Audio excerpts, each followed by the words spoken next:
ANH news 24. Chanda गोळीबार खून प्रकरणाचा छडा.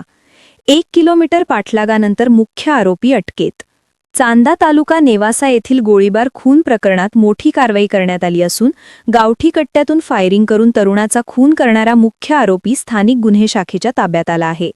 11 जानेवारी 2026 रोजी शारीद राज महम्मद शेख वय 22 वर्षे हा आपल्या मित्रांसह चांदा परिसरात कंदुरीच्या कार्यक्रमासाठी गेला असता तेथे सूरज लतीफ शेख व अक्षय बाळू जाधव यांच्यात वाद झाला.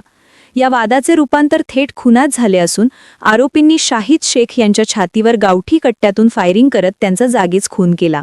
या घटनेनंतर सोनई पोलीस स्टेशनमध्ये गंभीर स्वरूपाचा गुन्हा दाखल करण्यात आला होता. घटनेचे गांभीर्य लक्षात घेता अहिल्यानगरचे पोलीस अधीक्षक सोमनाथ घारगे यांच्या मार्गदर्शनाखाली स्थानिक गुन्हे शाखेची 3 पथके तयार करण्यात आली. गोपनीय माहितीच्या आधारे आरोपी सूरज लतीफ शेख हा राहता तालुक्यातील बाभळेश्वर परिसरात लपून बसल्याची माहिती पोलिसांना मिळाली. पथकाने तत्काळ कारवाई करत संशयिताचा पाठलाग केला आणि तब्बल 1 किलोमीटर पाठलागानंतर त्याला ताब्यात घेतले. चौकशीत आरोपीने आर्थिक व्यवहार व वादाच्या कारणातून साथीदार अक्षय बाळू जाधव व सूरज कैलास उबाळे यांच्यासह मिळून गावठी कट्ट्यातून फायरिंग करून शाहिद शेख यांचा खून केल्याची कबुली दिली आहे.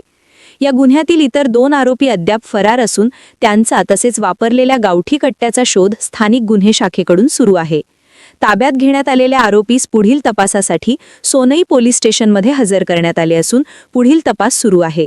या संपूर्ण कारवाईमुळे चांदा परिसरात भीतीचे वातावरण असले तरी पोलिसांच्या जलद कारवाईमुळे नागरिकांनी समाधान व्यक्त केले आहे.